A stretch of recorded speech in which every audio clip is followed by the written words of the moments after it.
Welcome to Love Lies Chronicles. The text came through at 8:47 p.m. on a Tuesday. I was finishing the last of the Chinese takeout we'd planned to share, staring at the empty chair across from me. Late strategy session, see you tomorrow. I read it 3 times. Tomorrow. Not tonight. Not home late. Tomorrow. My wife of 6 years was telling me she wouldn't be coming home. No discussion. No advance warning. Just a casual text like she was letting me know she'd be late for dinner, not that she was staying out all night. I set my phone down and thought about the past few weeks.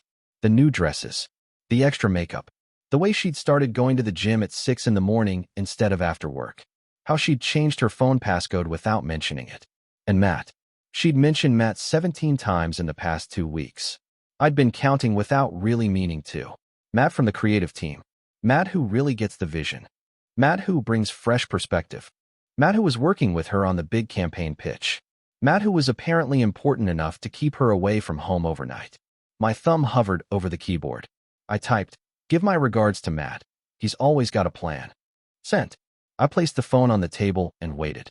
If this really was a team strategy session, my message would be normal, friendly. But if it wasn't, if my gut was right about what was actually happening, she'd panic. 2 minutes passed. 3. 5. At 6 minutes, the read receipt appeared. At 13 minutes, I heard a car in the driveway. Through the living room window, I watched her sit in the driver's seat, phone pressed against her ear.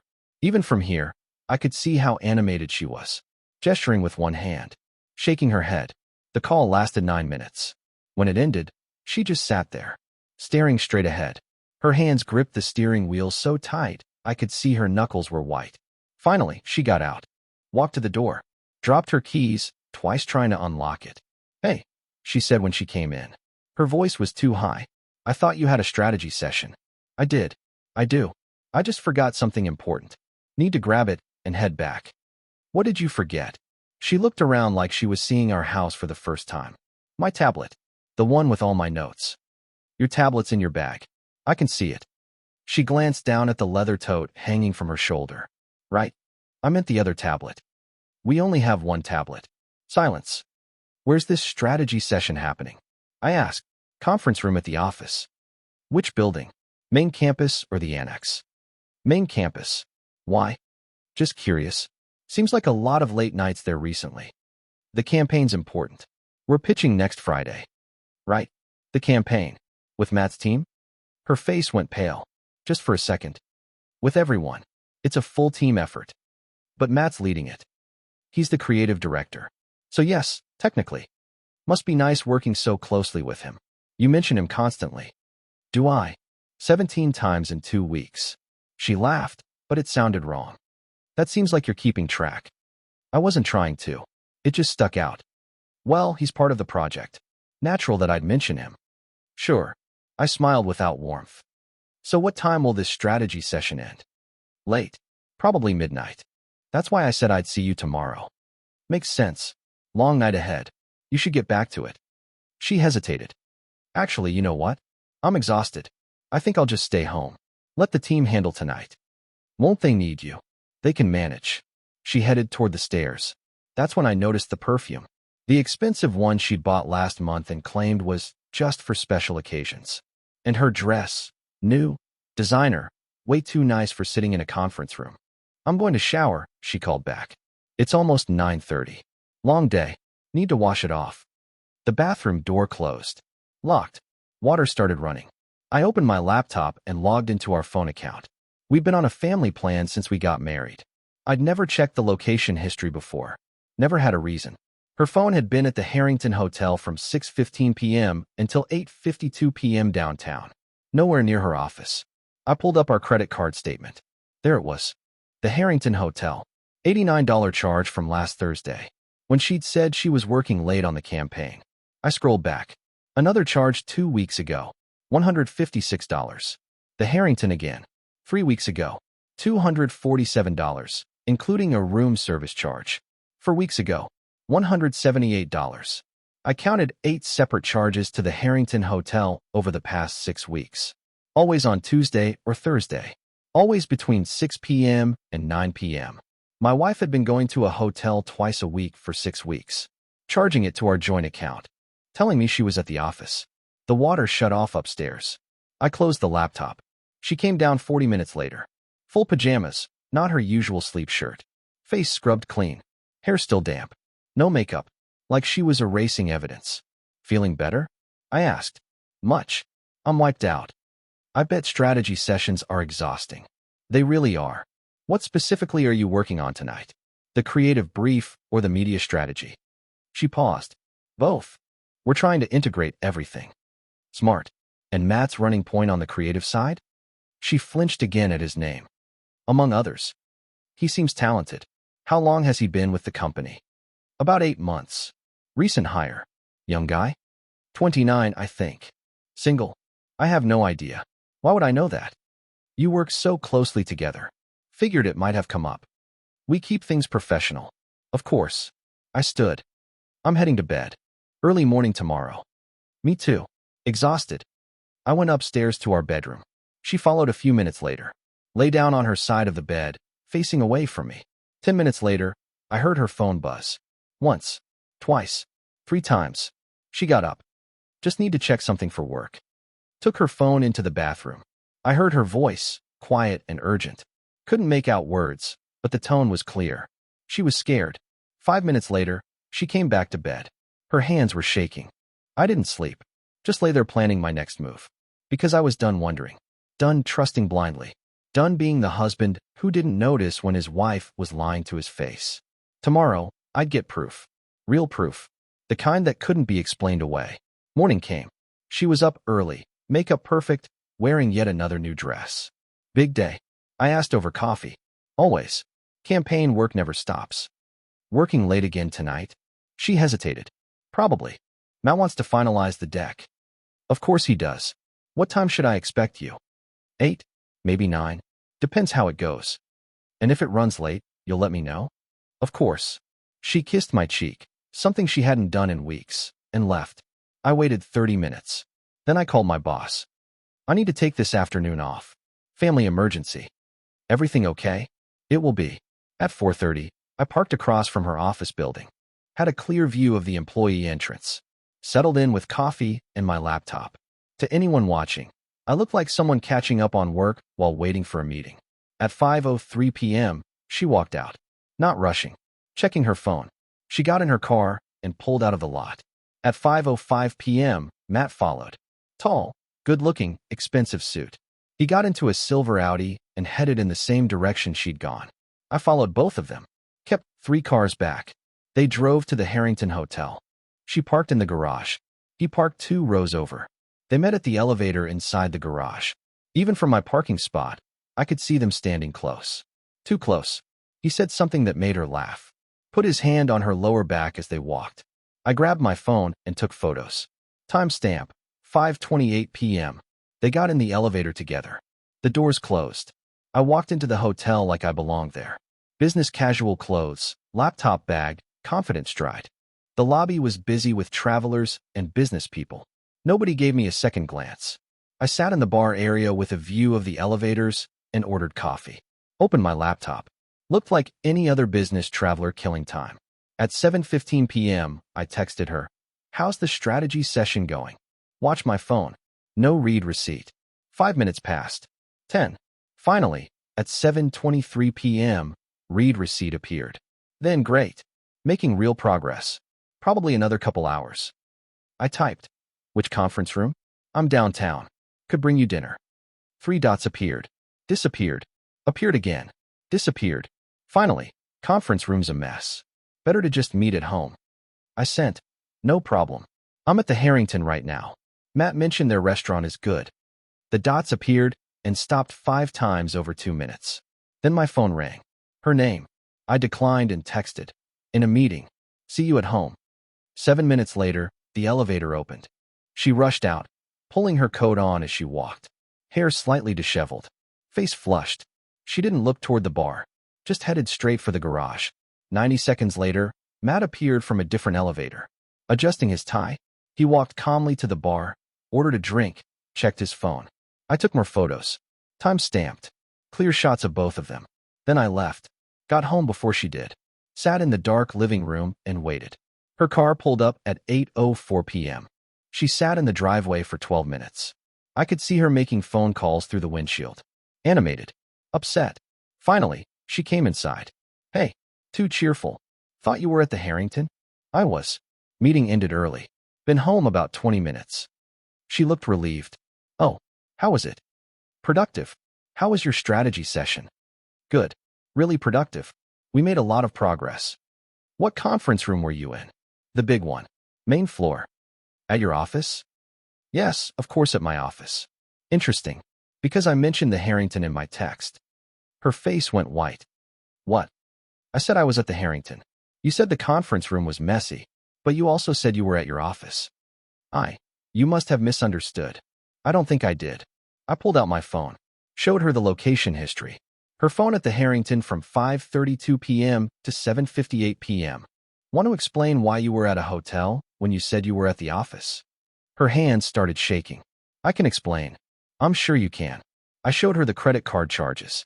8 visits to the Harrington over 6 weeks. Every Tuesday and Thursday. Our joint account paid for all of these. What were you doing at a hotel twice a week for 6 weeks? We needed a quiet place to work. The office is too loud.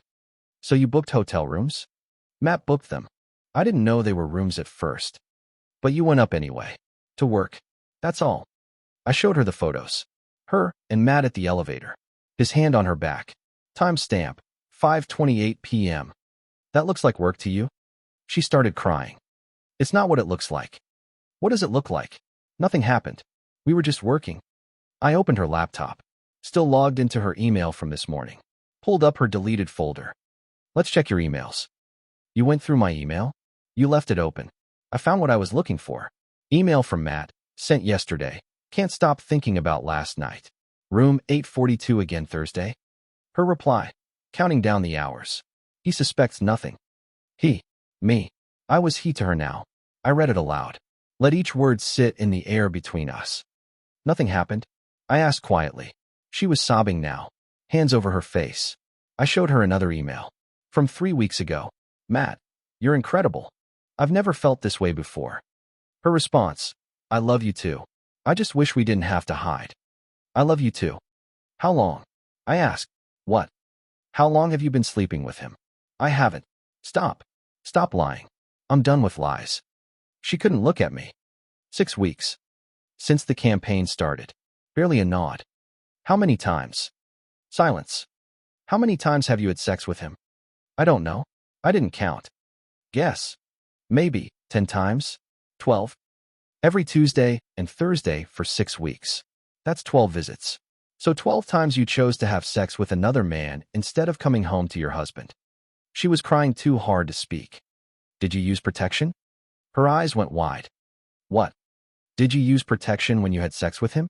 Or did you come home and get in bed with me after letting another man? We use protection. Always. At least there was that. Does he know you're married? She nodded. So he knowingly pursued a married woman. And you knowingly cheated on your husband. Both of you made those choices. Repeatedly.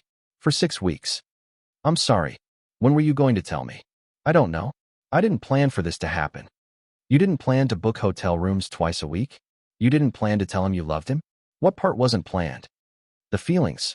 I didn't plan to feel this way. Feel what way? Alive. Excited. Like someone actually cared about who I am, not just what I provide. So this is my fault. No, that's not what I meant. Sounds like that's exactly what you meant. I didn't appreciate you enough, so you had an affair. We've grown apart. You know we have. I didn't know that. You never said anything. Just started sleeping with someone else. I tried to talk to you. About what? When? She couldn't answer. Here's what's going to happen, I said. You're going to sleep in the guest room tonight. Tomorrow, you're calling in sick. We're not done talking. I have the pitch presentation tomorrow. The client is expecting you and Matt to present together? She nodded. Perfect. Tell them you're sick. Let Matt handle it alone. I can't do that to the team. You should have thought about the team before you started having sex with the creative director. That's not fair. Nothing about this is fair. But those are my terms. Take them or leave. What if I leave? Then you leave. And I call a lawyer in the morning. She stared at me. You'd really divorce me over this? Over 12 separate decisions to betray me? Yes. Without hesitation. I made a mistake. 12 mistakes. That's not a mistake. That's a pattern. That's a choice. She went to the guest room without another word. I sat in the dark living room until dawn, planning my next steps. Because this wasn't over. This was just beginning. Morning came too early. I found her in the kitchen, eyes swollen, still in her pajamas. I called in sick, she said quietly. Good. Sit down. She sat. I'm removing you from our joint account today. What? How am I supposed to? Your salary goes to your personal account. You have access to your own money. But the mortgage is in my name. The house is in my name. My father's down payment. My credit score. My loan. I showed her the property deed. Her name wasn't on it.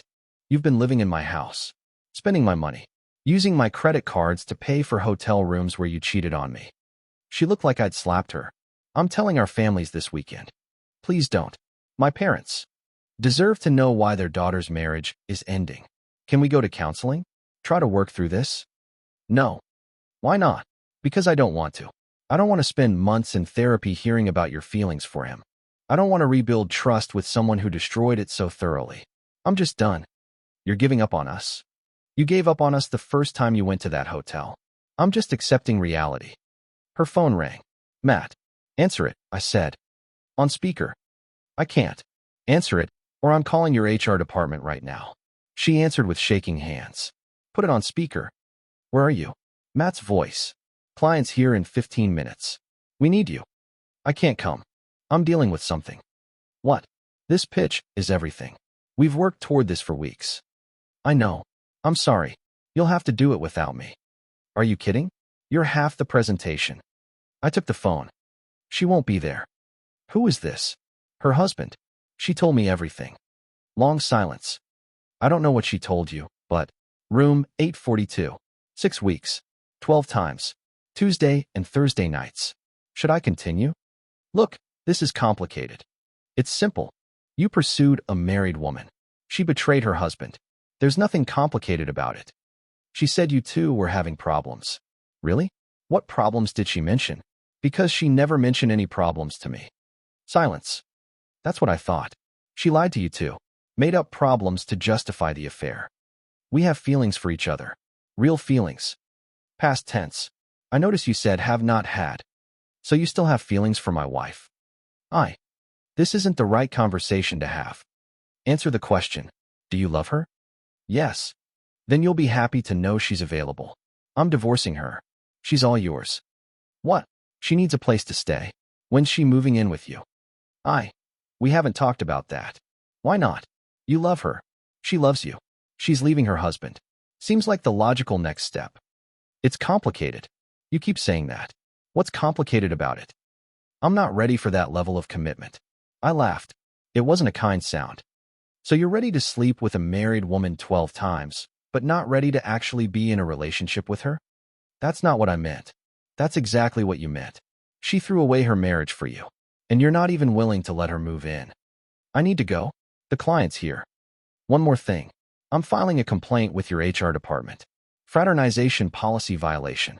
Your company's handbook is very clear about relationships between employees, especially when one is directing the other on a project. You can't do that. I can and I will. You both made choices. Now you both get to face the consequences. I hung up. My wife was staring at me. He said he's not ready for commitment.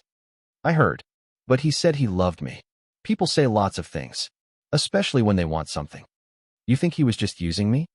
I think he liked the thrill of sleeping with someone else's wife. Now that there are actual consequences, he's backing away. He wouldn't do that.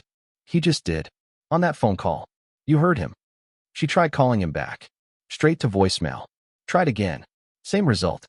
He's not answering, she said. Of course not. This isn't fun anymore. It's real now. She spent the rest of the day trying to reach him. He didn't answer a single call or text. By evening, she was panicking. What if he doesn't want me? Then you'll have lost your marriage and your affair partner in the same week. That's cruel. That's reality. That afternoon, I filed an anonymous complaint with her company's HR department. Detailed the relationship. Attached copies of hotel receipts from our joint account. Emails. Photos. By Friday morning, they were both suspended pending investigation. Her phone rang. HR director. We need to talk about a complaint we received. Can you come in? What kind of complaint? It's regarding a personal relationship with another employee, specifically with someone on your project team. I don't understand. We have evidence of an inappropriate relationship that violates company policy. You and the other employee are suspended effective immediately pending a full investigation. She hung up and looked at me. They know. HR knows. That was fast. Did you? Does it matter? The evidence exists. Someone was going to report it eventually. I'm going to lose my job. Probably. Policy violations are usually grounds for termination. What am I supposed to do? Same thing anyone does when they face consequences for their actions. Figure it out. She tried calling Matt again. Still no answer. Checked his social media. He'd blocked her. He blocked me, she said, voice hollow. On everything. He's protecting himself. Probably already talking to a lawyer.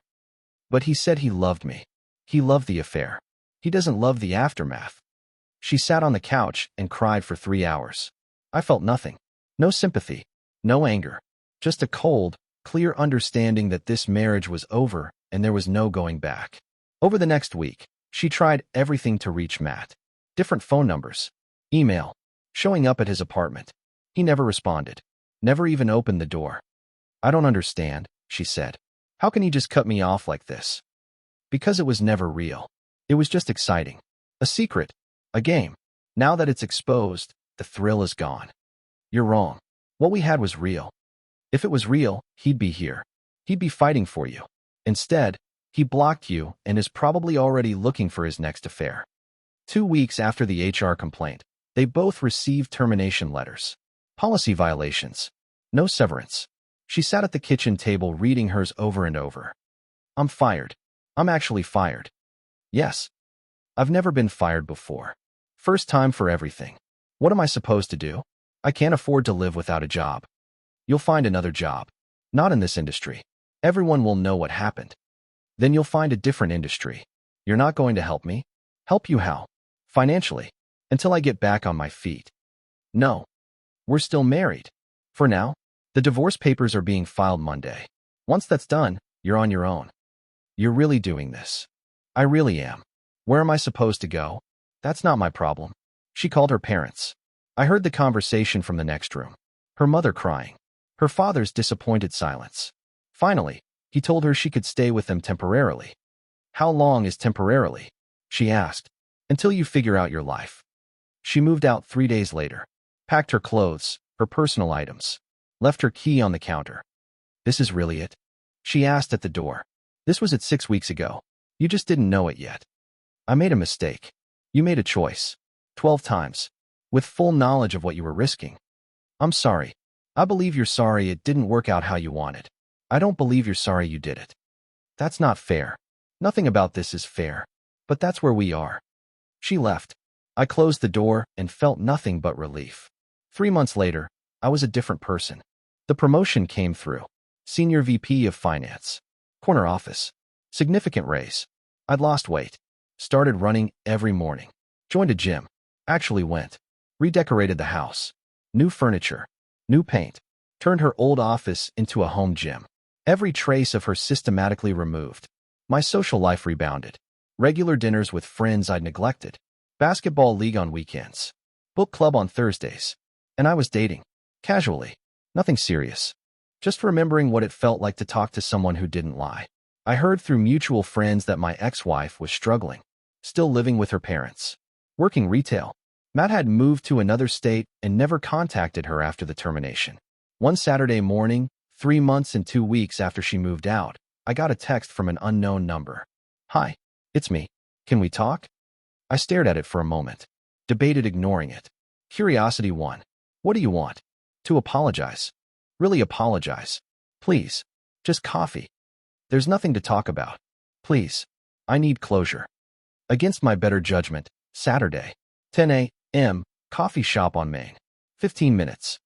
She was already there when I arrived. Looked thinner. Tired. Wearing clothes I didn't recognize. Cheaper than what she used to wear. Thank you for coming, she said as I sat down. You have 15 minutes. I wanted to say I'm sorry. For everything.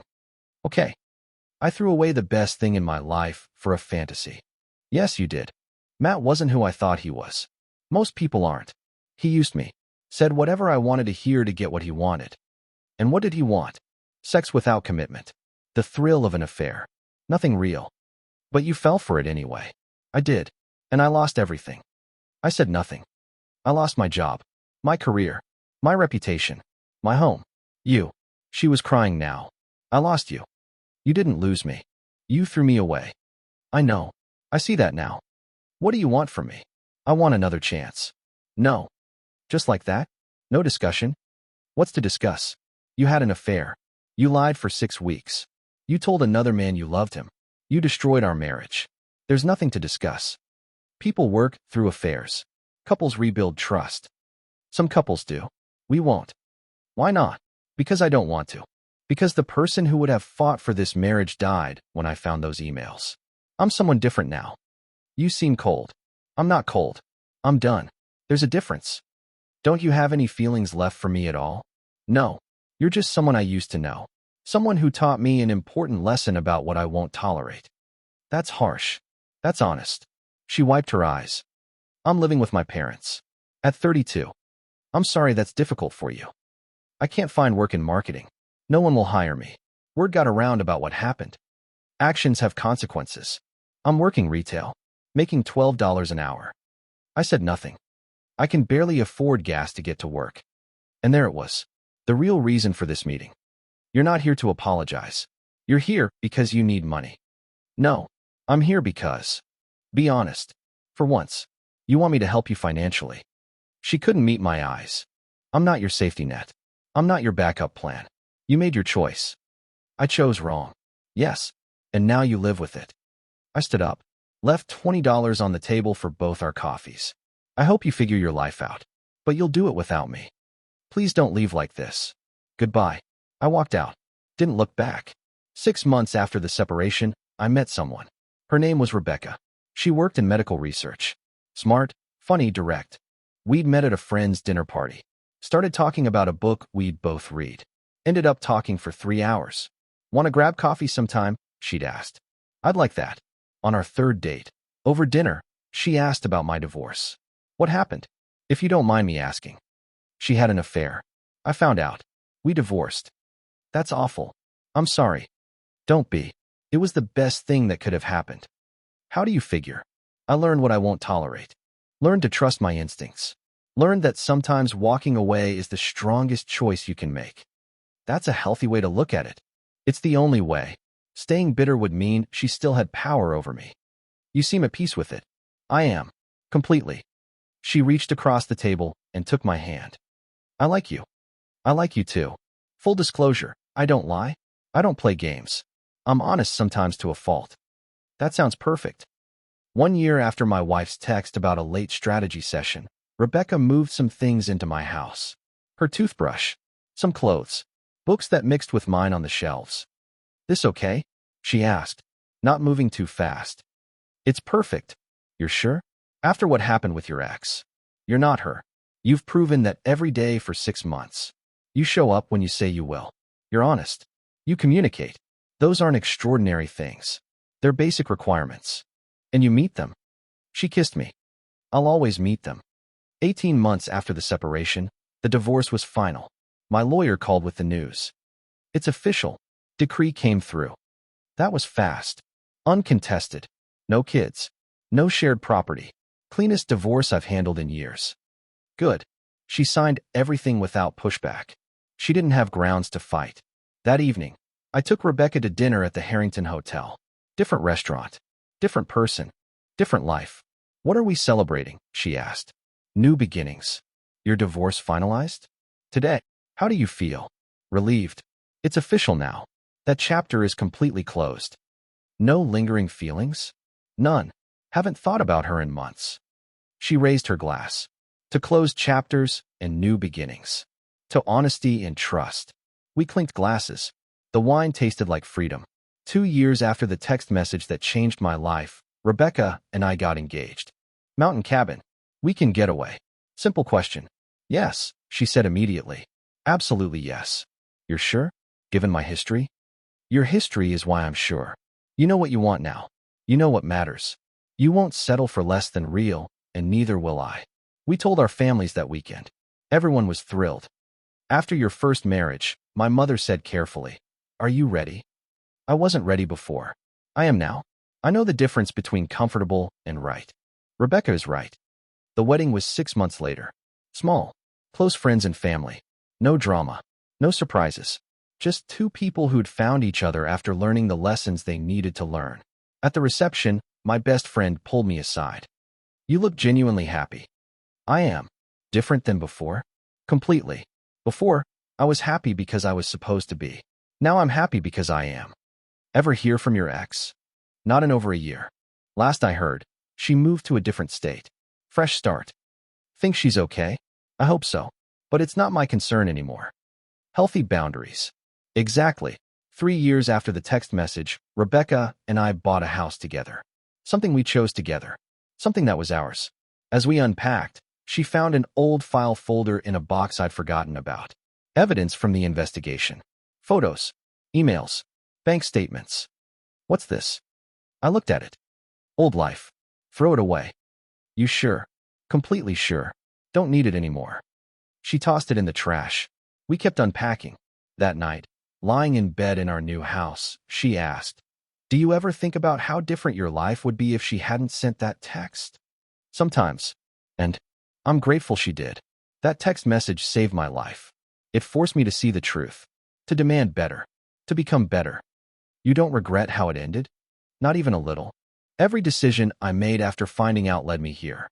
To you. To this life. Why would I regret that? Some people would want closure differently. A big confrontation. Drama. Drama would have meant I still cared enough to be emotional. I just wanted out. She turned to face me. What if she showed up tomorrow? Wanted to apologize again? I'd politely decline and close the door. She's not part of this life. This life is ours. I love that answer. It's the truth. Rebecca kissed me. Thank you for choosing me. Thank you for being worth choosing. 4 years after the text message, Rebecca told me she was pregnant. We'd been trying for 6 months. Really? I asked, staring at the test. Really? We're having a baby. I picked her up and spun her around. Felt joy I didn't know was possible. Are you scared? She asked later that night. Of what? Being a father. Having a family. After what happened before. I'm not scared. I'm excited. This is different. You're different. We built this on honesty and trust. That's a solid foundation. What will you tell our child about your first marriage? I thought about it. The truth. That people show you who they are through actions. That you should believe them. That you should never settle for someone who doesn't respect you. And that sometimes walking away is the bravest choice you can make. Perfect answer. 9 months later, we had a daughter, Emma. She had Rebecca's eyes and my stubborn chin. Holding her in the hospital, I thought about the man I'd been 5 years ago. Naive. Willing to ignore red flags. Trusting to a fault. That man wouldn't have been ready for this. For the responsibility. For the commitment. For the deep honesty required to raise a child with someone. But I was ready now. The pain had made me ready. 5 years after the text message, I was sitting in our backyard watching Emma play when my phone buzzed. Email from an unknown address. Subject line, "I owe you this." I almost deleted it. Recognized the writing style in the preview. My ex-wife. Against my better judgment, I opened it. "Brandon, I know you don't want to hear from me. I know I have no right to take up space in your life. But I need to say this, even if you never respond. 5 years ago, I destroyed the best thing I had. Not just our marriage. I destroyed my own integrity. My character. Everything I thought I was. I've been in therapy for 3 years now. Finally starting to understand why I made the choices I made. Not excuses, explanations. I was selfish. I was entitled. I wanted excitement without consequences. You were right about Matt. He was using me. Once things got real, once there were actual consequences, he disappeared. I haven't heard from him since we were fired. Heard through mutual friends he's engaged now. To someone else. Like I never existed. I learned the hard way that affair partners aren't heroes rescuing you from a bad marriage. They're just people willing to participate in betrayal. That doesn't make them trustworthy. It makes them the opposite. I'm writing because I want you to know I finally understand what I did. Not just that I hurt you, but that I showed you exactly who I was. Someone who would throw away 6 years for temporary excitement. Someone who would lie to your face every day. Someone who valued the thrill more than the commitment. You were right to leave. You were right to cut me off completely. You were right about everything. I'm not asking for forgiveness. I don't deserve it. I'm not asking for a response. I don't deserve that either. I just want you to know that you handled everything with more grace than I had any right to expect. You could have destroyed me publicly. Could have made everything so much harder. You didn't. You just quietly walked away and let natural consequences do their work. That took more strength than I understood at the time. I hope you're happy. I mean that genuinely. You deserve someone who understands what they have. Someone who wouldn't risk it for anything. I'll never contact you again. I promise. I'm sorry. For everything. I read it twice. Felt nothing. No satisfaction. No anger. No vindication. Just mild acknowledgement. Rebecca came outside with Emma. Everything okay? Email from my ex-wife. Oh, what did she want? To apologize. Take responsibility. Say goodbye. How do you feel? Nothing. Absolutely nothing. That's probably healthy. It is. She's just someone from my past. Someone who taught me lessons I needed to learn. Are you going to respond? No. There's nothing to say. That chapter closed 5 years ago. I deleted the email, turned my phone off, picked up my daughter, and carried her inside for dinner. That evening, after Emma was in bed, Rebecca and I sat on the couch with wine. Can I ask you something? She said. Always. Do you ever wonder what your life would be like if she hadn't cheated? If you'd never found out? Sometimes. And I'd probably still be in a mediocre marriage, settling for someone who didn't really value me, wondering why I felt unfulfilled but not understanding why. You think you'd still be together? Maybe. Or she would have eventually left me for someone else. The affair wasn't the problem. It was a symptom. She wasn't capable of the kind of commitment I needed. But you didn't know that then. I ignored signs. Little things. Ways she was selfish or dishonest about small stuff. I thought those didn't matter. Turns out they were previews of bigger betrayals. What signs? She'd lie about small things. Where she'd been. How much she'd spent. Nothing huge, but consistent. I thought it was harmless. It wasn't. You're more vigilant now. I'm more honest with myself. I don't ignore red flags. But with you, there aren't any flags to ignore. You're just consistently honest. That sounds boring. It's not. It's peaceful. And peace is underrated. She kissed me. I'll never give you reasons to doubt me. I know. That's why this works. 6 years after the text message, I got promoted to CFO. Corner office. Executive team. Everything I'd worked toward. At the celebration dinner, Rebecca raised her glass. To the CFO. To the woman who supported me through everything. You did the work. You gave me the stability to do it. I couldn't have focused on my career if I was constantly worried about my relationship. That's what partnership is. That's what I never had before. Emma, now 3, banged her sippy cup on the table. Toast. We all clinked glasses. Apple juice, wine, and water. This was my life now. Real partnership. Honest communication. Peaceful contentment. The man who'd received that text 6 years ago wouldn't recognize me. He'd been passive, conflict avoidant, willing to ignore problems for the sake of keeping peace. I was none of those things anymore. I was direct, honest, demanding of respect and integrity, and infinitely happier for it. 7 years after the text message, Rebecca and I were at dinner when I saw someone familiar across the restaurant. Matt. He was with a woman. Looked older. Tired. The confident swagger was gone. Rebecca noticed my expression. What's wrong? That's him. Matt. From my ex-wife's affair. Do you want to leave? No. He's nothing to me. But he'd see me too. After a few minutes, he walked over. Alone. Brandon, can I talk to you for a minute? I looked at Rebecca. She nodded. Make it quick, I said. I just wanted to say I'm sorry. For everything that happened. I was young and stupid and selfish. Okay. That's it. Just okay? What do you want me to say? I don't know. That you forgive me? I don't forgive you. But I also don't think about you. You're not important enough to hold a grudge against. He flinched. Look, I know what I did was wrong. I've changed. I'm engaged now. Different person. Good for you. I hope you can move past it. I moved past it 7 years ago. You're the one still thinking about it. It weighs on me. That's your burden to carry. Not mine. Don't you want to know why I did it? No. I genuinely don't care. He looked confused. Like he'd expected anger or confrontation. You helped me dodge a bullet. I continued. If my ex-wife would cheat with you, she'd eventually cheat on anyone. You saved me from wasting more time. So thanks, I guess. That's not how I expected this to go. You expected drama, anger, but that would mean you still mattered to me. You don't. I turned back to Rebecca. Ready to order? Matt stood there awkwardly for another moment, then walked back to his table. That was cold, Rebecca said with a slight smile. That was honest. He wanted absolution. I don't have any to give. How do you feel? Nothing. Seeing him was like seeing a stranger. Good. That's healthy. Everything about my life now is healthy. That's the difference. 8 years after the text message, we bought a bigger house. 4 bedrooms. Big backyard. Room for Emma and the second child we were expecting. As we toured the empty house before closing, Rebecca asked, "Happy?" Completely. No regrets. Not a single one. Even about your first marriage? Especially about that.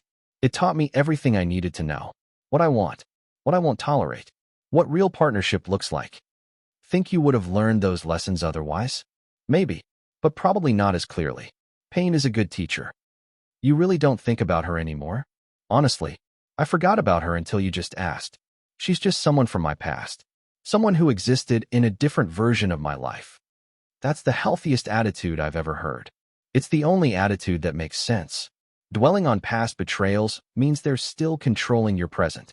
I refuse to give her that power. We closed on the house the next week. Started building our future there. I'd learned to trust my instincts. To demand honesty. To walk away from situations that didn't serve me.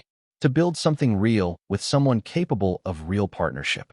My ex-wife had done me a favor, even if she never meant to. She'd freed me to find something better. Someone better. A better version of myself. And I'd never look back. The text message that destroyed my first marriage had actually saved my life. It had forced me to see truth. To take action. To refuse to settle. 10 years later, I was exactly where I was supposed to be. With the right person. Building the right life. Learning the right lessons. The man who'd received that text a decade ago would barely recognize me now. He'd been passive. Trusting to a fault. Willing to ignore problems. Dear listeners, please share your thoughts in the comments, and do not forget to like, share, and subscribe to the channel.